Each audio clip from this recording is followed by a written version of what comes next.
rise up. It's something that we're hearing a lot in our country, in the United States right now, on many different topics, many different areas, and around the world for freedom in many countries. And I grew up in the 60s, mostly the 70s, but also the 60s. And I come from that generation that looked at how do we rise up? How do we do things? How do we change things? How do we write things? How do we do whatever we need to do to get to where we need to go? And whether it be for equal pay, whether it be for, doesn't matter what color of skin you have, what religion you come out of, it doesn't matter because we're people, we're all in this together. And that's what I came out of, that generation. And I see it again. You know, other people have kind of taken up that march. Other people have taken up those calls of rise up. But you see it again now. And I have to think, okay, over these last 50 years plus, what's changed? What's happened? Has anything changed? Because we seem to kind of get back into this whirlwind over and over and over again about the same sort of things. And we keep forgetting that we are all in this together. And so I look at that time, that era, I look at now and I'm thinking, has things changed? Have we risen up as a family, as humanity? Have we changed things? I have to say, I think we have changed things. I think there's still a lot more to change. But as I've been listening to that song, I thought about something that probably most of you who are under 55 or 60 are not going to know, but I'm going to give it to you anyway because it's worth checking out. But how many of you remember the comedian George Carlin? He's long. I know our group is older than your group on Zoom, so I have to just say that we're all with our hands raised here.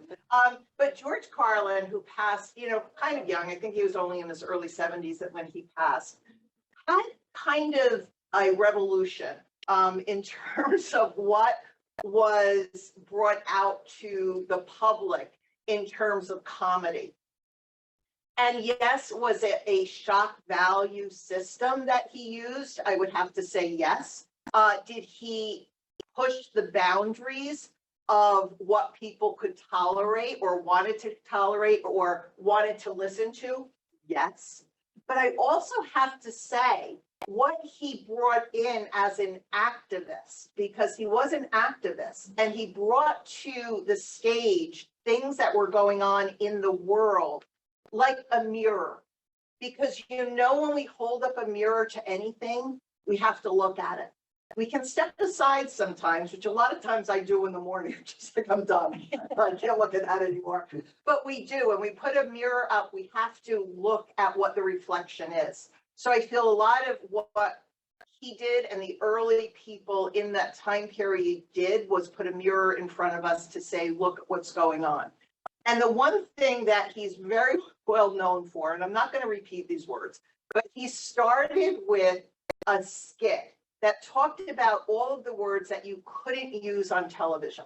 Okay. Now, at the time, remember, we were still in Ozzie and Harriet mode.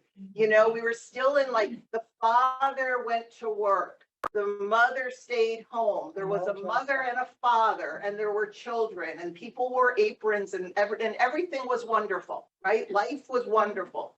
Not so, but that's what was portrayed.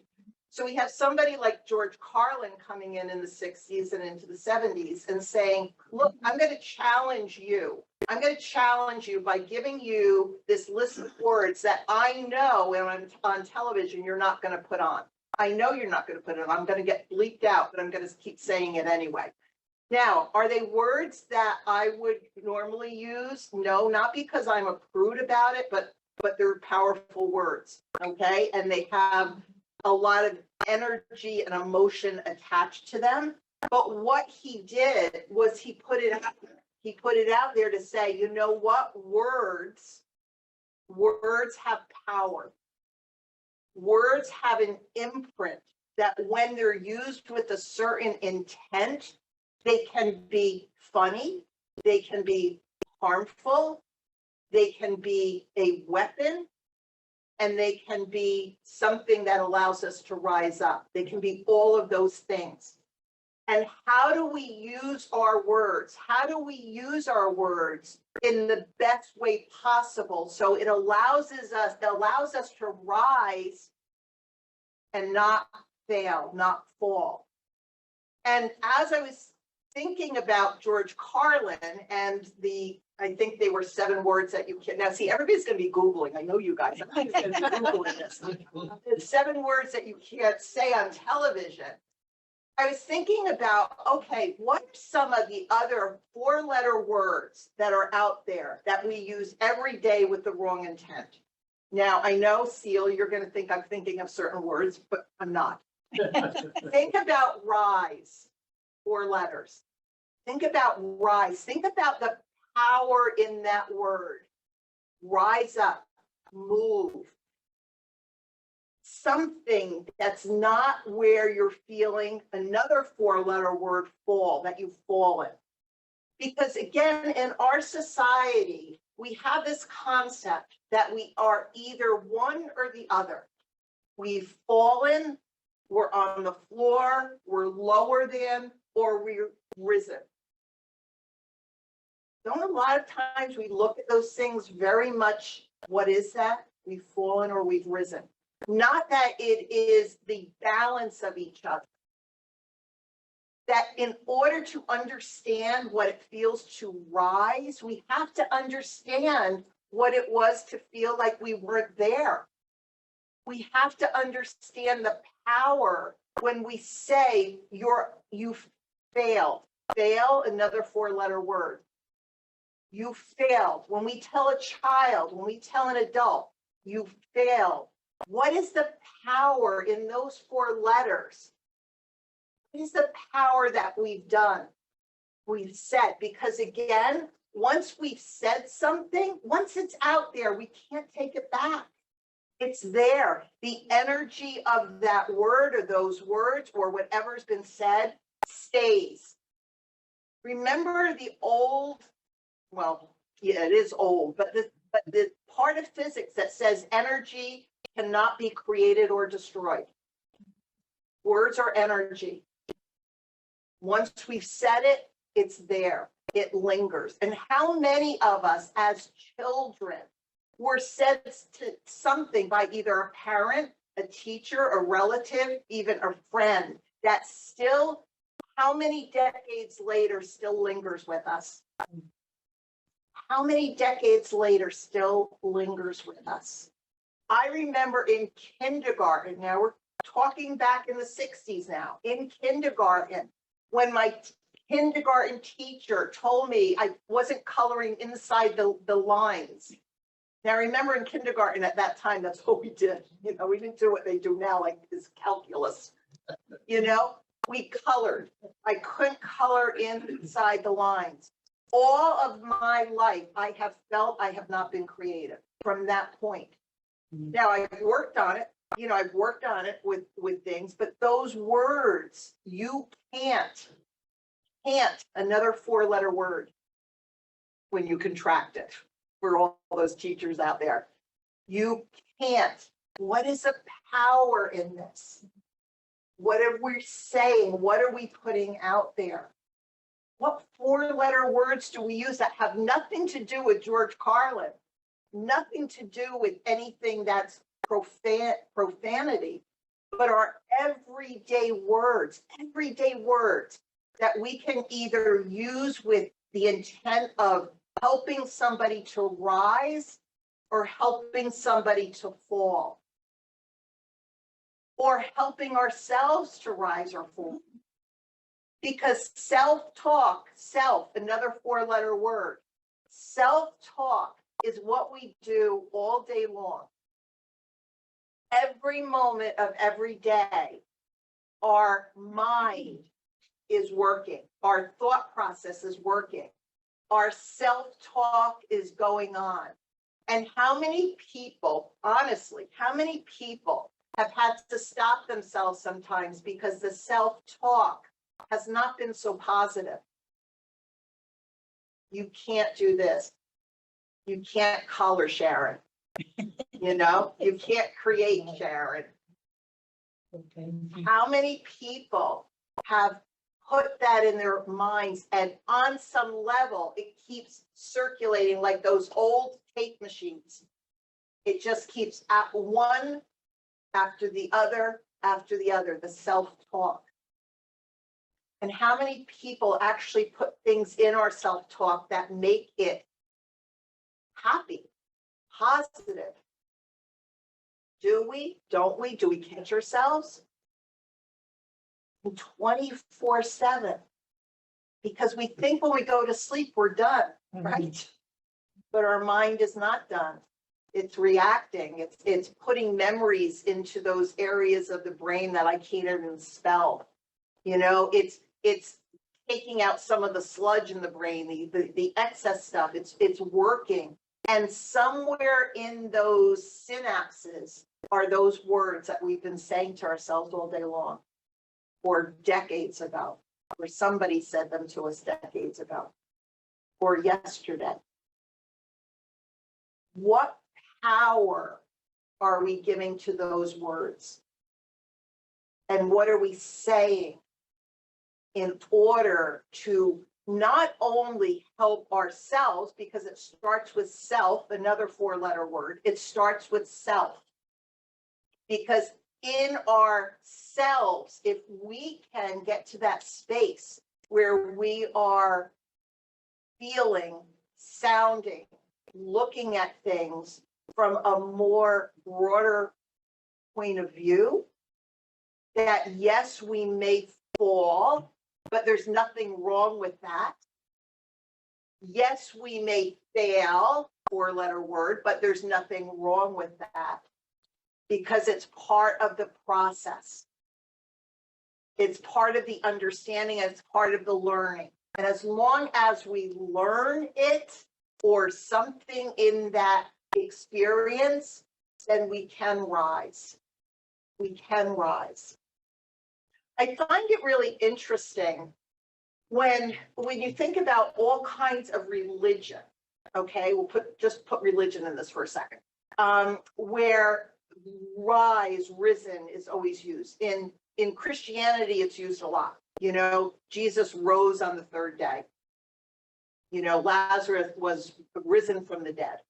All of these concepts of rising is important. It's holy. It's more than. You know, in Buddhism and Hinduism, you want to be enlightened. You want to rise in your consciousness. There's so many things in spiritualism. People talk all the time about raising the vibration. You know, make the vibration stronger. But what is that? What does that mean? Does it mean literally rising? Does it really mean that in the sense of our soul separating from our physical body? Maybe. But does it mean that it's an action that is taken that can empower the self? That can empower the self. And when we empower the self, we can empower others. And then it starts like a ripple effect in a pond. Every person can empower other people, and then that group can empower others. And as humanity, as a community, we can rise. It's important with what's going on today, I feel, to be taking a look at these things. There's a story that I heard, and I can't remember the person's name in this moment of time, so I'm sorry that I can't give them the credit for this. But they were talking on a podcast about a session that they had with their therapist. And in the therapy session, this woman was saying to the therapist, you know, I'm just a hot mess. I'm a hot mess. I'm a hot mess. I'm a hot mess. That was the wording, the self-talk and the verbal talk that was going out. I'm a hot mess. And the therapist listened and then said, you know, I keep hearing you're saying you're a hot mess. Mess, another 4-letter word. You're a hot mess. I hear what you're saying, but let's look at something maybe a little differently. power of words. Let's look at something a little differently. And he gave this example, which I kind of remember, but I didn't remember it to this degree. When a caterpillar goes into the chrysalis or the cocoon, I think it's chrysalis first. Is that okay? I'm asking the nurse over here. So chrysalis first. Thank you. Chrysalis before the cocoon. The caterpillar does not, in that process, just sprout wings and antenna and move in all the little legs. It doesn't happen. What happens is literally the caterpillar goes into this thing called a glob. 4-letter word, glob. It becomes a mess. It becomes liquid. It becomes something that it was not. And from that liquid state, that glob state, it develops as the butterfly. So it has to literally become a hot mess before it can become the butterfly. And when I heard this, I thought, that's really brilliant. This is why we pay therapists, right? Because you get these little pearls of wisdom with that we can live with. But it makes so much sense, because how many of us, before the rising of whatever it is in our life that's happened, have we been a hot mess? Have we felt like we've fallen, that we've been on the ground, that we haven't been able to function? Because like nature, we don't literally turn into a glob, literally physically, but emotionally we may, psychologically we may, physically in terms of our health we may, and then we have the opportunity to become the butterfly. We get the opportunity to reinvent what no longer works for us. We get to rise. And we get to do it by how? Self-talk. Giving us the opportunity and giving us the love, another 4-letter word, that a lot of times we don't get. Because if it doesn't start with us, where's it going to start? Where is that going to start? If we don't love ourselves, where is that love going to start? So all of these 4-letter words to me comes back to self. It comes back to love. It comes back to fail, because we have to understand that side of life. It comes back to fall. It comes back to glob. It comes back to all of these 4-letter words that are words that we use, maybe not glob, but we use these words all the time. How do we use them? How do we use them? And once we realize in our self-talk that we're not rising, then perhaps we can change that. Perhaps we can change that self-talk to not when, to not maybe, to not next week. How about to right now? Because we have how many hours in a day, how many seconds, minutes within those hours, I don't even know. But every one of those seconds is an opportunity to change how we talk to ourselves, change the power of those words, the intent of those words. And as we talk to ourselves, we can then perhaps rise and make a difference for somebody else. Because we cannot make a difference for somebody else if we're not making a difference for ourselves. It just doesn't work that way.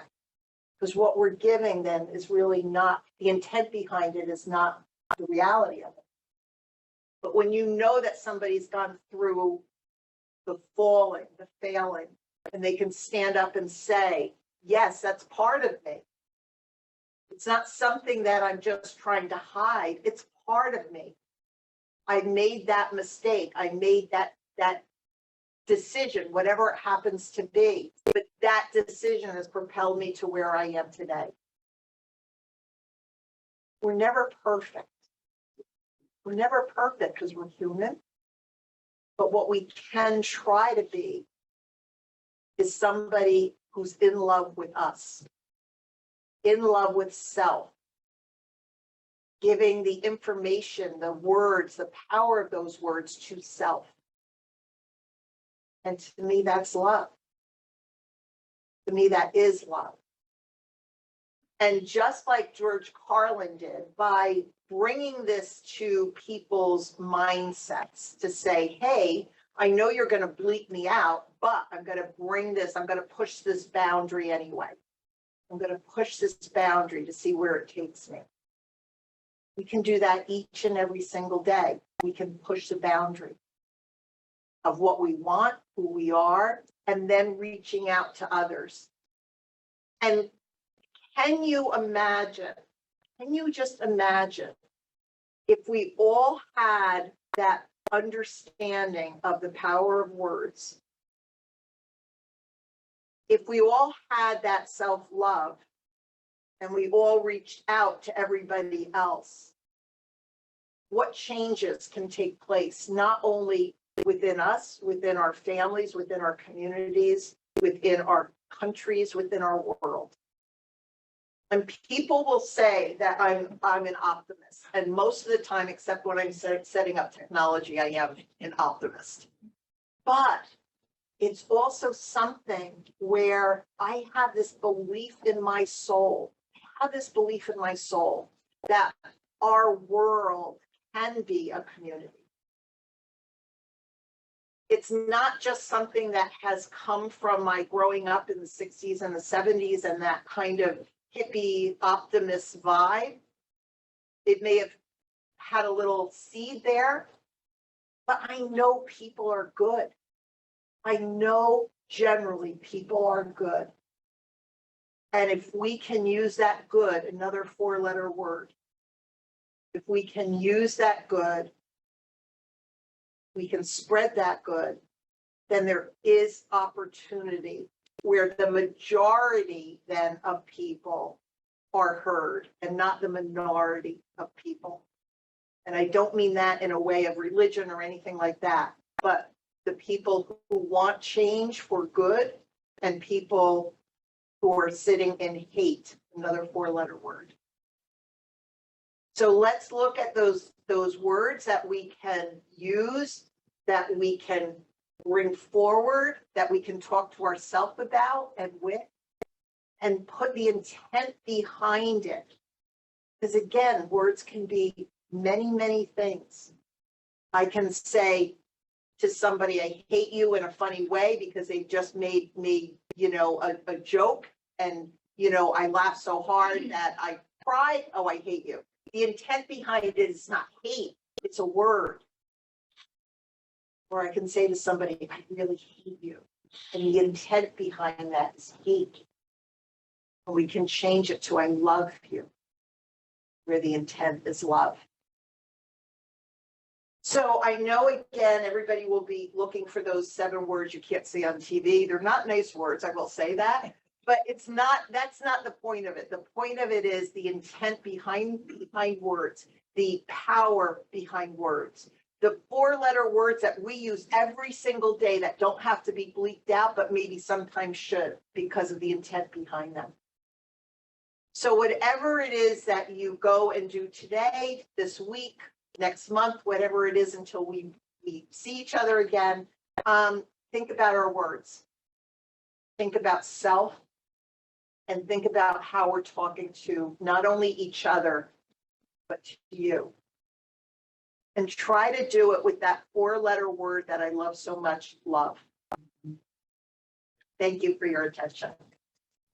Oh, you don't usually do that. Thank you. Okay, so we're just going to pause our recording.